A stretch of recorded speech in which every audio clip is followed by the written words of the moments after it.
Story 1. Echoes of Ashwood. Some forests grow trees, others grow secrets. Deep in the heart of rural Pennsylvania, nestled between ridges long untouched by man, lies Ashwood, a forest so dense that light itself seems afraid to enter. Hikers avoid it, locals warn their children, and somewhere inside, a voice calls out, echoing the names of those who never made it out. What lives in Ashwood doesn't hide from you, it waits. Ashwood Forest has no trail markers, no campsites, and no welcome signs. But it has stories. Whispers about a girl who disappeared on prom night, hunters who left at dawn and never came back, and a fire that should have erased the trees but left them blackened and alive. When Ethan Granger, a true crime podcaster known for his immersive investigations, decides to spend 7 days in Ashwood for his next episode, he doesn't expect to find the truth. He just hopes to survive long enough to tell the story. Ethan is no stranger to dark places. He's spent nights in abandoned prisons, chased leads through haunted hospitals, but Ashwood feels different. The more he researches, the less sense it makes. It's as if the forest exists in a bubble of time, untouched and yet shifting constantly. Even Google Earth can't map it fully. Local legend says Ashwood burned in 1956, but no official record of the fire exists. The trees still stand, blackened like charcoal but thriving unnaturally tall. Ethan interviews Clara Merton, a 91-year-old widow whose sister vanished near Ashwood in the 40s. She warns him the forest remembers what it swallows, and sometimes ... it spits it back out, changed. Clara's memory is sharp despite her age. She recalls the night the fire started, an orange glow against the hills, the smell of burning flesh, and screams that didn't sound human. But no one came. No fire trucks, no news, just silence after. She shows Ethan an old photo, her sister Grace, standing near the woods in a white dress, eyes full of something like fear. Ethan enters the forest with a satellite phone, night vision, cameras, and 5 days' worth of supplies. His podcast equipment is lightweight but durable, and he records every step. He notes an eerie stillness, no birds, no wind, just silence. The deeper he goes, the more he feels watched. Trees lean slightly inward, as if conspiring. His compass spins. That first night, he sets camp near a strange circular clearing where the grass doesn't grow. His sleep is restless. He dreams of fire and ash, of whispers that crawl under his skin. He wakes to find his tent flap open, the zipper untouched. Outside, a child's footprint in the ash. Day 2 brings strange discoveries. A burned bicycle, rusting against a still-standing tree. A photo album half buried in ash, showing pictures of people who look decades out of time. Ethan finds a journal filled with frantic writing. She won't let me leave. She's in the trees. She's me now. The entries grow erratic, written in different handwriting styles, some almost childlike. Ethan records a segment for his podcast, his voice trembling slightly. I've found something. I don't know if it's real. I don't know if I'm still alone. He sets up camp again, but wakes with scratches down his arms. No memory of how they got there. His camera is moved, pointing into the forest. Ethan spots her just beyond the firelighter, young girl in a red dress, barefoot, expressionless. She doesn't speak, but mouths words he can't understand. Each night, she gets closer. He tries speaking to her. "Who are you?" he asks. She tilts her head. He hears his own voice echo back, distorted. "Who are you?" By day 4, she leaves him drawings made of ash on bark, crude stick figures, a burning house, a hanging man. Ethan begins to unravel. He hears voices in the static of his recorder. His podcast entries grow erratic.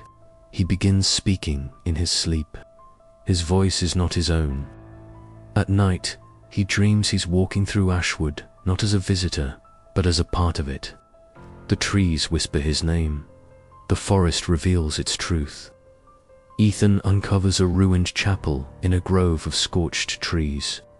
Inside, he finds rows of children's shoes, an altar of blackened dolls, and a pulsing ember where the heart of the church once was. He finds dozens of names carved into the walls, first names only. Some he recognizes from his research. The girl appears, finally speaking. I was never alone. I was always many. She is Ashwood's spirit, formed from grief, fire, and forgotten names. She was Grace. She was the prom queen. She was the child lost in the woods. Ethan tries to flee, but every path returns him to the chapel. Time fractures. His recorder picks up static, followed by whispers, his own voice layered under many others, saying welcome home. Trapped and broken, Ethan records his last podcast entry. He accepts his fate. Ashwood isn't haunted. Ashwood is alive, and I am part of it now. He places the recorder near the altar, sits beneath the tree that never burned, and disappears. The camera he left behind continues recording for 12 more hours. It captures shadows moving in impossible ways. A figure in a red dress dances in the clearing, then static.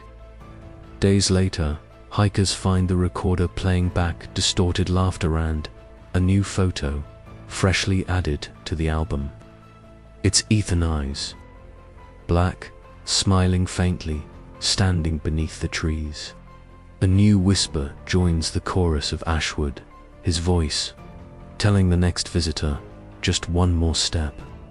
Ashwood remains untouched, still, silent, watching. People still vanish. But now and then, someone hears a voice on the wind, asking a question they almost recognize. And if they answer, the forest opens wide. The trees shift, the trail appears, and Ashwood welcomes them, not as guests, as roots. Story 2. Whispers of Pinebrook Hollow, they say. Pinebrook Hollow sings at night. Not the pleasant hum of crickets or owls, but a melody of sorrow, of voices calling out names long forgotten. And if you hear your name, don't answer. The forest isn't calling you, it's remembering. The song it sings is not for the living, but for those who were taken piece by piece, until they became the echo that lingers in the trees. Pinebrook Hollow sits untouched in the corner of Oregon's backcountry, where satellite signals vanish and compasses stutter. Once a bustling logging town in the 1800s, it vanished from maps after a series of disappearances. Official records list a fire. Locals remember something else. They remember children walking into the woods and never returning. They remember dreams that ended in screams. Paranormal investigator Lena Marlowe, after recovering from a near-death experience in a collapsed mine, sets her sights on Pinebrook to find answers and maybe closure. Her mentor, Elijah Haskins, disappeared during an expedition into Pinebrook 20 years ago. She was just 13 then. Now, with experience and determination, she's ready to uncover what really happened. Lena uncovers an old logging ledger hinting that Pinebrook was abandoned not due to economics or fire, but something beneath the woods. Rumors speak of a series of caves discovered under the town, filled with carvings and strange bone relics. Her research leads her to newspaper clippings that never made it to major outlets, handwritten accounts from surviving townspeople, now long dead. The town's final mayor wrote a letter. We were warned. The forest does not forgive, and the well should never have been dug. Her mentor Elijah had written similar notes in his old journal, which Lena had inherited. It sings, he had written. In trembling script, the trees carry her voice. Don't let her in. Lena hikes into Pinebrook with her equipment-y, MF detectors, cameras, and her audio diary. The forest seems off. Trees grow too close, and silence clings like fog. It's not just the absence of sound, it's the feeling that noise is being swallowed. She reaches the remnants of the town, collapsed cabins, an overgrown schoolhouse, and a well sealed with rusted iron. Her compass spins wildly. That night, whispers drift through her tent. One of them says, Elijah, it's not just a voice. It's his voice, one she hasn't heard in 20 years. She turns on her recorder, capturing static, and then faint humming. A lullaby. Lena finds a school ledger inside the hollowed schoolhouse. The final entry reads, Children dismissed early. The song returned. Dusty drawings line the chalkboard, stick figures with black eyes, and what looks like a woman made of branches. Later, Lena sees small footprints in the dew. That night, spectral children appear near her camp, faces obscured, voices warped. They speak in unison. We didn't want to sing, she made us. Lena tries to talk to them, but they dissolve into mist. In the morning, she finds a new entry in her own notebook. It's your turn. She didn't write it.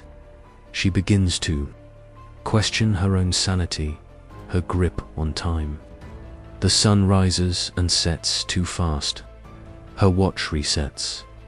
A storm unearths part of the well, revealing a narrow shaft leading into darkness.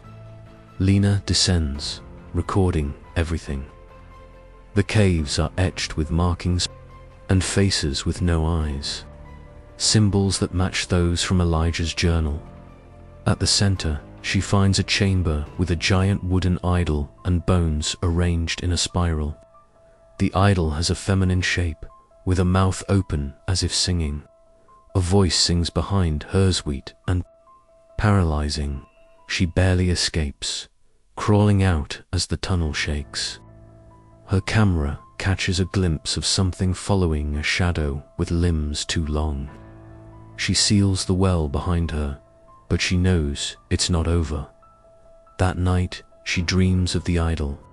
It speaks with Elijah's voice. Lena listens to her recordings. The voice is layered, hundreds of whispers forming one melody.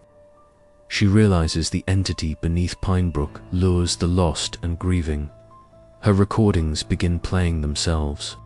Her diary speaks in Elijah's voice. She hears her own name whispered. From trees, come home, they say. Her dreams blur into waking moments. She sees Elijah, but when she reaches for him, he becomes ash.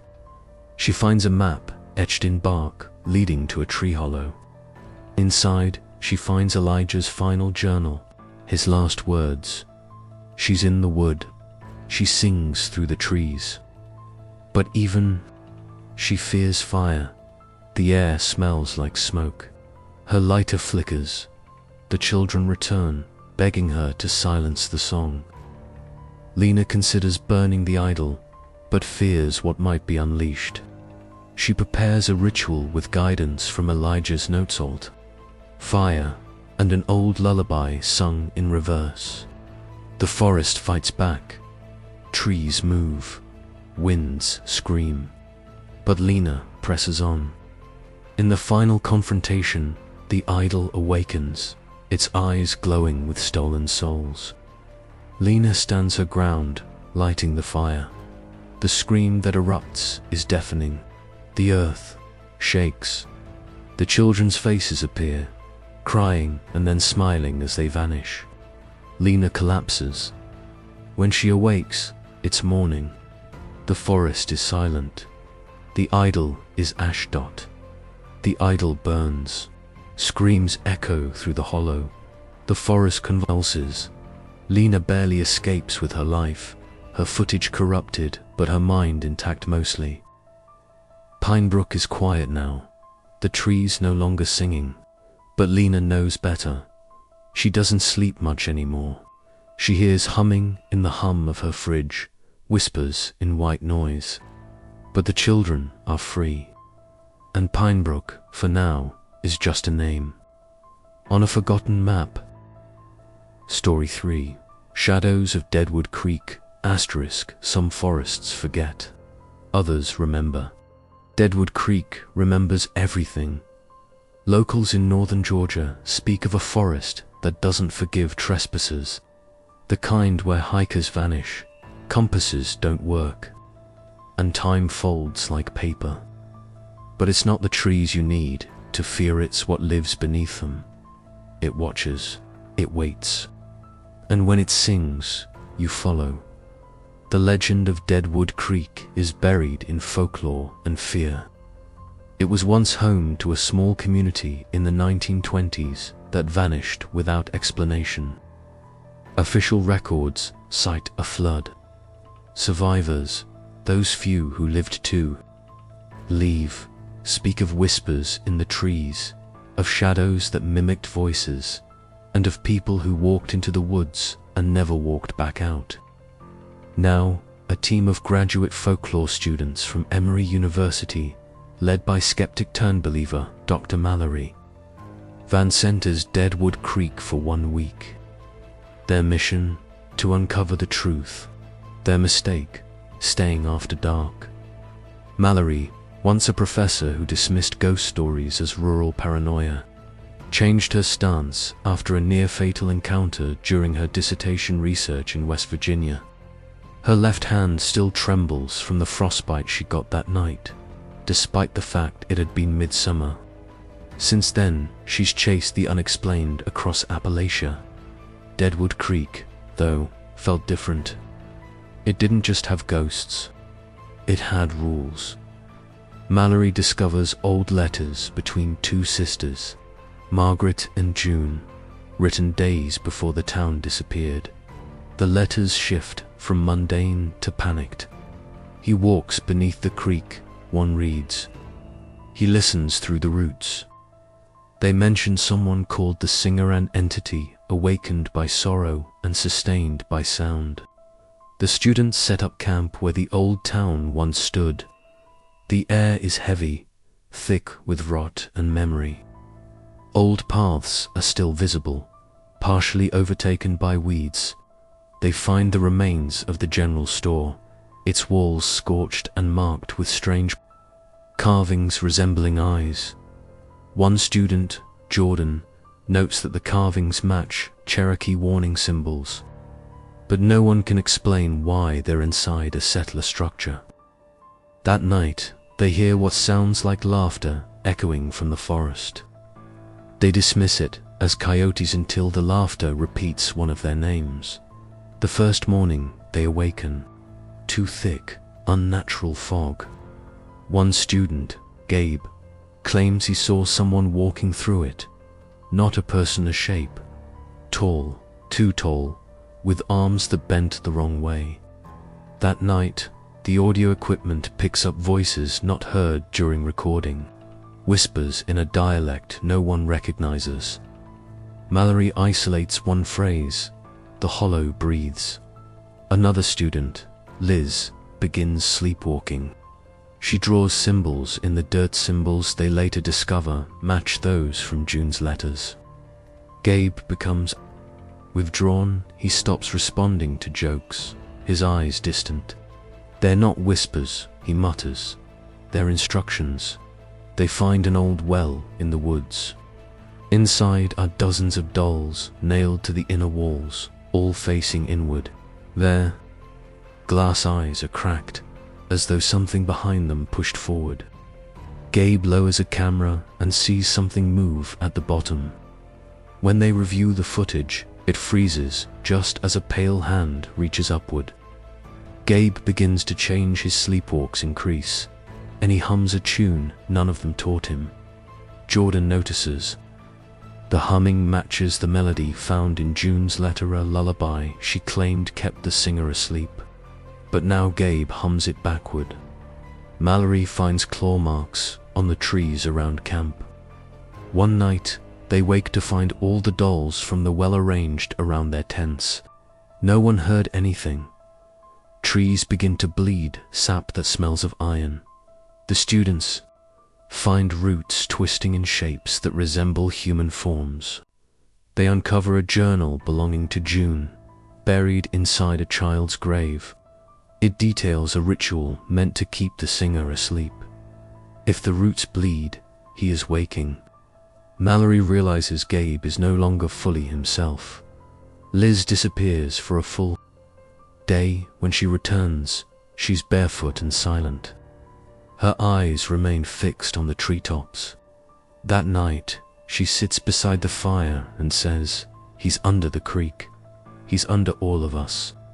Mallory finds a second chamber in the woods, a ruined church overgrown with vines. Inside are pews carved from black bark.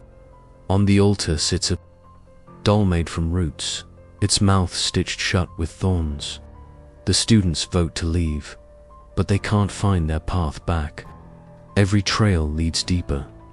Gabe vanishes. The group hears singing from deep within the woods. They follow against their will. Mallory finds an underground chamber made of blackened roots and bones. At the center, a tree with faces grown into the bark sings with hundreds of mouths. Gabe is there smiling, eyes black, humming. The group tries to pull him away, but the chamber pulses. Roots shoot from the ground, grabbing ankles. Liz is dragged into the wall. Her scream is cut off, but her voice continues, joining the harmony. The song grows louder, the air thickens. Jordan collapses. Mallory grabs June's journal, finding the last page smeared in blood. A song needs a singer. A forest needs a voice. Mallory reads the final letter. Only one must stay, to sing, to feed the root. The forest demands sacrifice. Jordan offers himself, but the forest rejects it. It wants the one who hears the song. Mallory volunteers. She steps into the center of the chamber and begins to hum. The roots pull her gently into the bark. The tree grows still. The singing stops. The fog lifts. Jordan escapes. The remaining students, those who can still walk, find their way back to the edge of Deadwood Creek. But none speak of what happened, and none ever return. Today, Deadwood Creek is still, but hikers speak of humming among the trees, of shadows that follow silently, and of voices calling from the roots. Mallory's team survived, but none ever returned, and somewhere deep inside, the tree still sings. Her voice, soft and mournful, joins the wind. Story 4. Echoes from Deadwood Creek. Some sacrifices silence the forest, others awaken it. Deadwood Creek isn't done singing. 2 years after Dr. Mallory Vance vanished beneath the roots of Deadwood Creek, her story became legend. But legends don't stay buried. When a cryptic recording surfaces her voice, humming the same cursed lullaby, a new team returns to finish what she started. Only this time, the forest doesn't want a singer. It wants a choir. Nina Caldwell, a documentary filmmaker obsessed with the supernatural, receives an anonymous package, a cracked audio recorder with Mallory's name etched on the back. What plays is not a scream, but a song. The exact tune hikers near Deadwood now report hearing before losing time. Nina gathers a new crew to return to the forest and document everything, hoping to uncover the truth behind the singer and the fate of Mallory's team. Accompanied by her brother Cole, skeptical producer Levi, and audio engineer Sienna, They step into the trees on the anniversary of Mallory's disappearance. The forest feels aware. The moment they cross the boundary, Sienna's equipment begins picking up low-frequency hums, inaudible to human ears. Levi jokes about getting found footage famous, but Nina senses something is watching. Day one ends with whispers on their mic's Mallory's lullaby, recorded in stereo from every direction. That night, their tent poles shake, though there's no wind. Sienna checks her devices and finds timestamps that reset to 0 hours, 0 minutes, and 0 seconds every few hours, as if time is being erased. They discover a collapsed cabin, part of the original Deadwood community. Beneath it, hidden under a rotting trapdoor, is a root-filled cellar. Inside are burnt diaries, faded photos, and the words, "Voices feed the root, silence starves it," etched into the stone. One of the photos shows Mallory's team, taken from behind a trino, one on her team ever reported. Taking it. That night, Cole wakes up standing at the edge of camp, dirt on his hands, his eyes unfocused. Root-like bruises snake up his arms. He doesn't remember leaving his tent.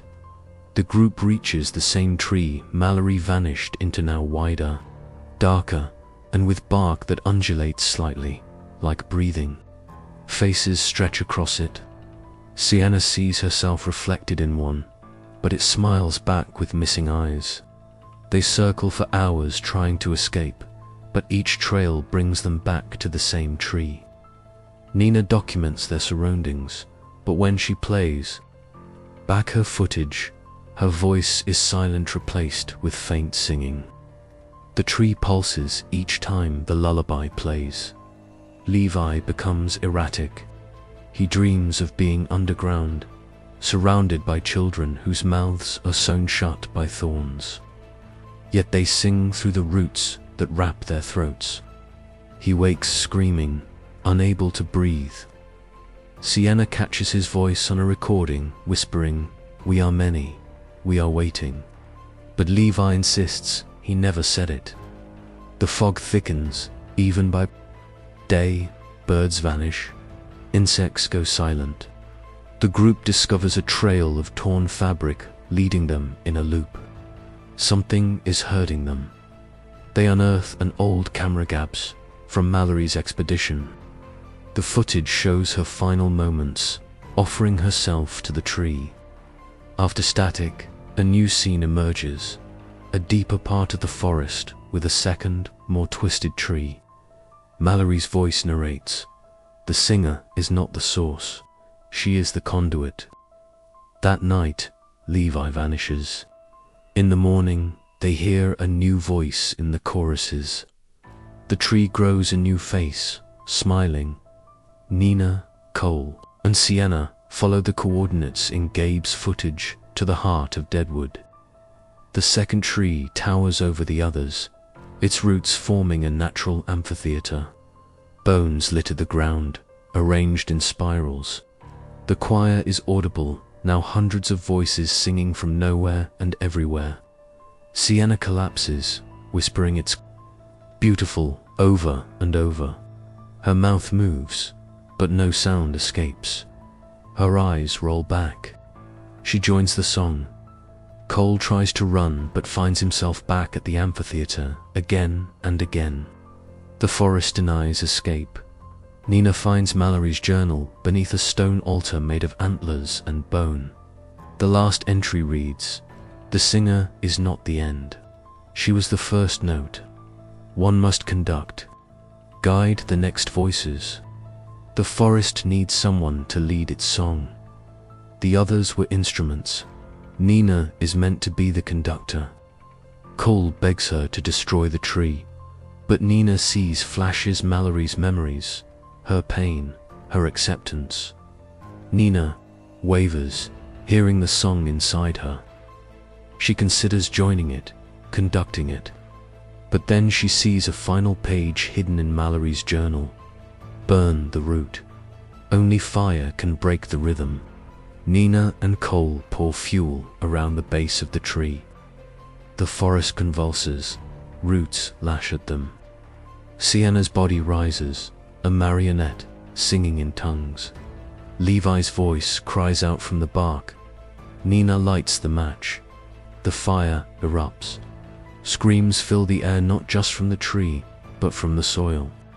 The wind, the sky, the song warps, slows, then fractures. The tree splits in half. Light floods the grove. Weeks later, Nina is found wandering a rural gas station, barefoot, humming. She remembers fire. She remembers silence. Cole is gone. The footage is corrupted X. The audio, a new song plays. Different, but not free. Of the old one, somewhere in the sound, Mallory's voice whispers, "It begins again." Deadwood Creek no longer sings, but it listens. And soon, it will hum again. Story 5. The Silent Glen, they say. If you wander into Silent Glen, the forest forgets you. Not immediately. First, it lets you remember everything. Then, it unravels your memories one by one, until the only thing left is fear. And after that, even your fear forgets you. Hidden deep in the Smoky Mountains of Tennessee, there's a glen untouched by time. Locals call it Whispering Hollow, but older generations still use its true name, the Silent Glen. Once home to a pioneer settlement that disappeared overnight, its trails remain unmapped. When hiker and amateur historian Reed Langley discovers a diary referencing the Glen's lost colony, he launches a solo expedition to uncover the truth. What begins as a quest for answers quickly becomes a fight for sanity. Reed isn't afraid of ghosts, he's afraid of not being able to tell what's real. And the forest knows. Reed follows rough clues to the edge of the forest, old maps, a diary from 1832, and legends of the Watchers. He leaves behind notes, GPS logs, and voice recordings to document his journey. His car is parked 3 miles from the nearest road, shielded by brush. Locals at the last gas station warn him, the trees don't like to be watched. The cashier, an old man with clouded eyes, slips Reed a hand-drawn map. "Follow this if your head starts hurting," he says. "If your name sounds wrong in your mouth, it's already too late." Reed hikes in any way, skeptical but intrigued. The trees grow thicker with every step. Cell reception drops instantly. The woods feel older than memory. Reed notices the wind stops 3 miles and the trees stand unnaturally still, and animal sounds vanish. He marks his path with red tape, but when he circles back to check, it's gone. The forest floor is too soft to clean. That night, he dreams of a woman humming. Her eyes are hollow. In the dream, she says, "We don't belong to time." Reed wakes gasping, the sound still in his ears. His watch reads a time that hasn't come yet. He checks his map, it's different. Landmarks have moved. The creek now flows uphill. He discovers ruins, fire rings, wooden tools, and a stone wall with carvings of eyes and mouths. Some stones are warm to the touch, others ice cold. He finds a locket with initials matching the 1832 diary. When he opens it, a photograph blinks at him. That night, Reed hears footsteps that never approach and wakes up farther from his last camp than he remembers setting up. His compass spins lazily. A squirrel stares at him from a branch, its eyes completely black. It doesn't blink. It doesn't breathe. Reed's recordings begin to erase themselves. His name disappears from his ID. He finds his own handwriting in a journal, but doesn't remember writing it. It details conversations he hasn't had yet. A message appears. in soot on a fallen tree. You are forgetting correctly. His GPS says he's in Kentucky, but he hasn't left Tennessee. Trees now echo sounds back out of order. His own voice comes back to him an hour later. He tries to leave, but ends up deeper in the forest. Shadows start walking alongside him. He reaches a clearing surrounded by mirrored bark trees. They reflect not his body, but his memories, moments of loss, guilt, and terror. He sees himself walking away from the glen, but the reflection doesn't follow. It stands there, watching. He meets a girl named Isla, who claims she was born here but has no parents, no age, and no voice unless she's dreaming. She teaches him to speak by not speaking. The glen doesn't like noise, she writes. It likes memory, and it takes what it likes. Isla leads Reed to a massive tree pulsing with amber light. She says, "This is the root of forgetting. If you touch it, you can leave, but something must stay." Reed touches the bark. He feels every moment he's ever lived, but they begin to slip. His name is the first to go. Then Isla screams, not aloud, but through the trees. The forest reacts violently. Branches thrash. Light dims. Ela begins to fade before his eyes, pixelating like static.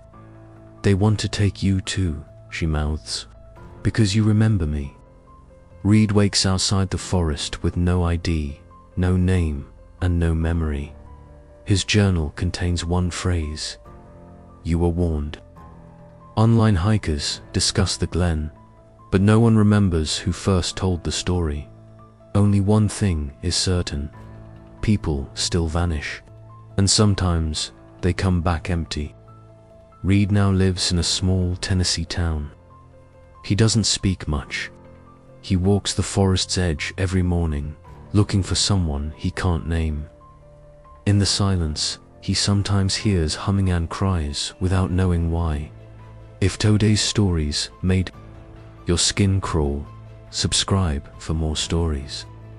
Leave a comment: what memory would you sacrifice to escape? And always remember, the forest never forgets, even if you do.